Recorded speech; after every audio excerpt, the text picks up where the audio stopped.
who without any consultation with the stakeholder such as SC/ST MPs, constitutional bodies etc. हमने चिट्ठी में दे रखा है जो है उन्होंने ill-conceived positions and hurting the constitutional rights of the scheduled caste and scheduled tribes supreme court में उन्होंने वो हलफनामा दिया।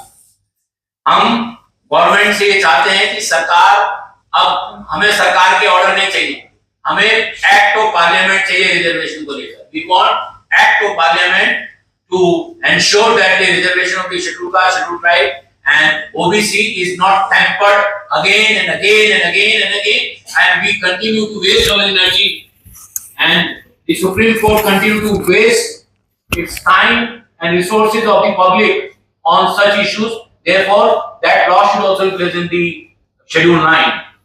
हम ये भी चाहते हैं सरकार जो है SC/ST OBC एम्प्लॉइज का कास्ट बेस्ड डेटा सरकार के पास है, किस जात का कौन सा व्यक्ति किस जॉब में है सरकार के पास है, क्योंकि जो शेड्यूल कास्ट का सर्टिफिकेट या अगर ओबीसी का सर्टिफिकेट या शेड्यूल ट्राइब का सर्टिफिकेट जो भी सरकारी कर्मचारी देता है उसमें उसकी जाति मेंशन होती है, तो उसको वो जाति मेंशन होती है तो सरकार के पास हर सरकारी कर्मचारी की जात का डेटा है।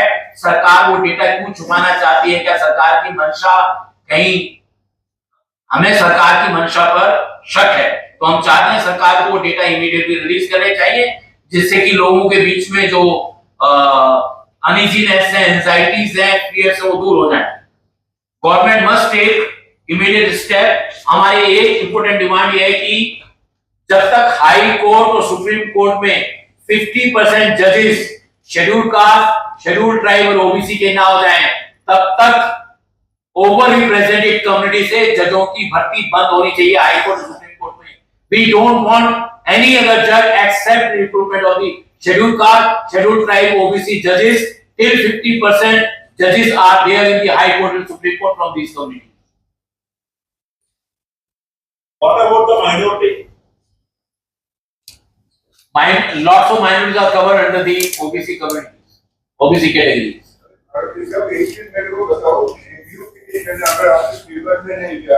मैं इसको पूरा करूं फिर पूछेंगे जवाब देना।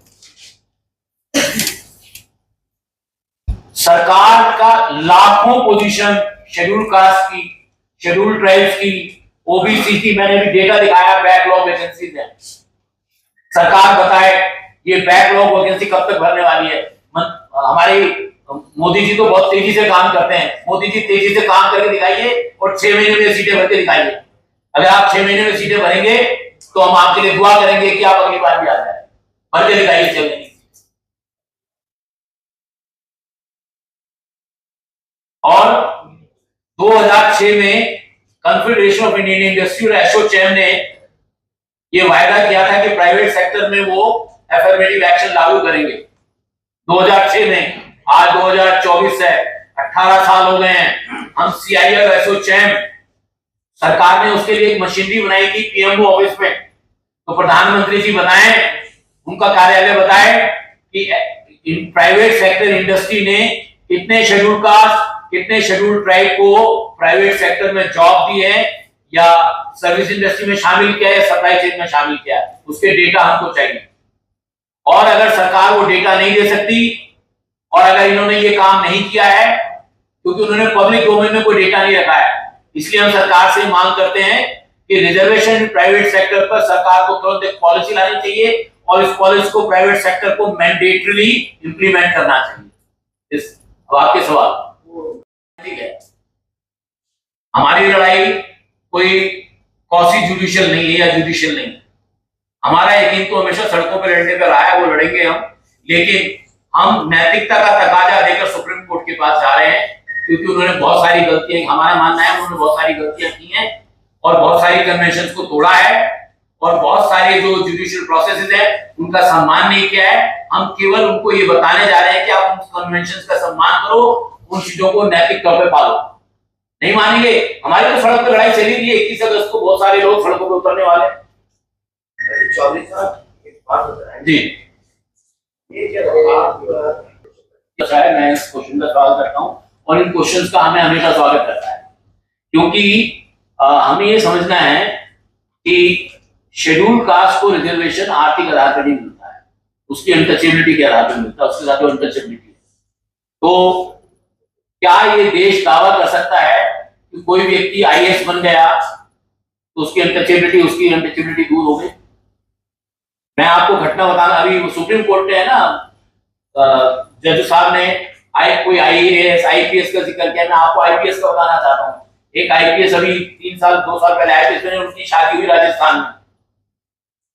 उस आईपीएस ऑफिसर को घोड़ी पे चढ़ाने के लिए 100 पुलिस वालों का बंदोबस्त इंतजाम करना पड़ा, तब उसकी घोड़ी पे बारात निकली। IPS hardly matters, caste matters. IAS post hardly matters. जब Babu Jagjivan Ram was the number 2 in the government, जब वो स्वामी संपूर्णानंद की मूर्ति को धोने गए तो बनारस के पंडितों ने क्या किया सबको पता है उसका। जीतन राम मांझी अभी बिहार में जो चीफ मिनिस्टर थे, एक मंदिर में रहे, जीतन राम मांझी को भूल गए हैं। जीतन राम मांझी तो लगता है वो भूल गए हैं कि उनके साथ जो हुआ था। तब तो वो बहुत रोए थे, तब तो बहुत पीड़ित हुए थे, मेरे साथ ये हो गया, मेरे साथ हो गया, लेकिन हम उनको जब भूल गए। तो हमारा कहना यह है कि सवाल समाज की मानसिक स्थिति बदलने का है। जब तक समाज का मानसिक ताना बाना दलितों को, आदिवासियों को, पिछड़ी जातियों को अपने बराबर मानने, सामाजिक तौर पर अपने बराबर नहीं मानेगा, तब तक ये रिजर्वेशन लागू रहना चाहिए। हमारा पर्सपेक्टिव ये बात है। मैं तो ये कह रहा हूँ, मैं भी बात नहीं सुन ली, आपके सवाल का जवाब दे रहा हूँ ना मैं। Madam, this is not debate. Excuse me, if you want to debate and discuss, we can do it other. लेकिन this is the press conference. You raise your question, I will respond to your question. संविधान में भी लिया था, कुछ समय भी दिया गया। उसके बाद में अब तो आपको उसे और एक अंतहीन बनाने की अनटचेबिलिटी के कारण वो बढ़ते ही रहना चाहिए। आर्थिक आप जो कह रहे हैं कि फलाने मंत्री के बेटे भी ले गए, तो आप स्वयं उसका खंडन भी कर रहे हैं। तो कम से आप सवाल बोलिए ना मेरे को, मैं जवाब दूंगा आपके सवाल का। Madam, I am not running away from debate. हमें ये लगता है कि आर्थिक आधार एक उपयुक्त आधार होना चाहिए और है। I politely disagree with your position. क्योंकि अरबोपति करोड़पति लिए जाएंगे। It's okay, madam. I said that I politely, madam, I politely disagree. Ashok ji, If you want to discuss, we can discuss. 21 तारीख को आप लोग सर्वर में उतरने की बात कर रहे हैं, तो क्या जो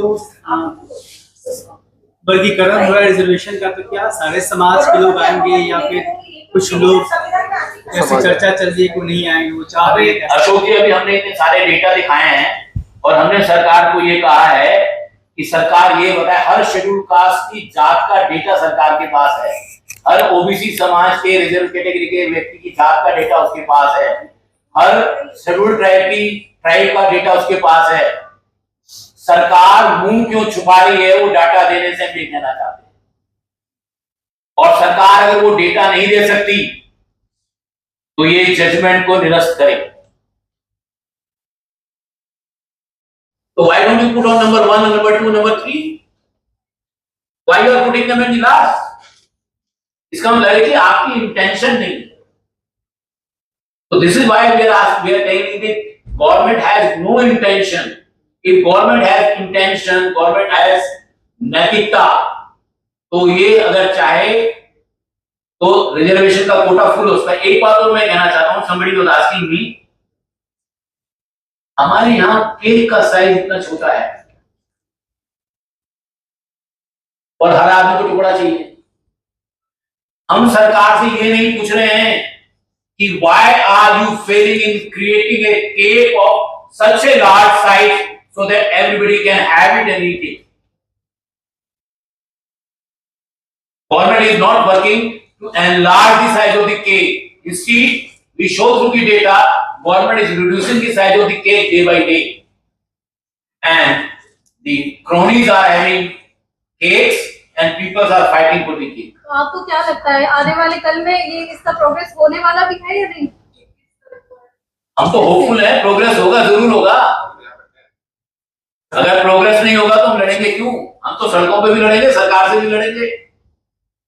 पार्टी जी 21 तारीख को जो भारत बंद की कॉल दी रही है, आपके लेवल पर क्या है, आपका समर्थन है कैसे? देखिए, मैंने लिखा है, we appeal all the Dalits,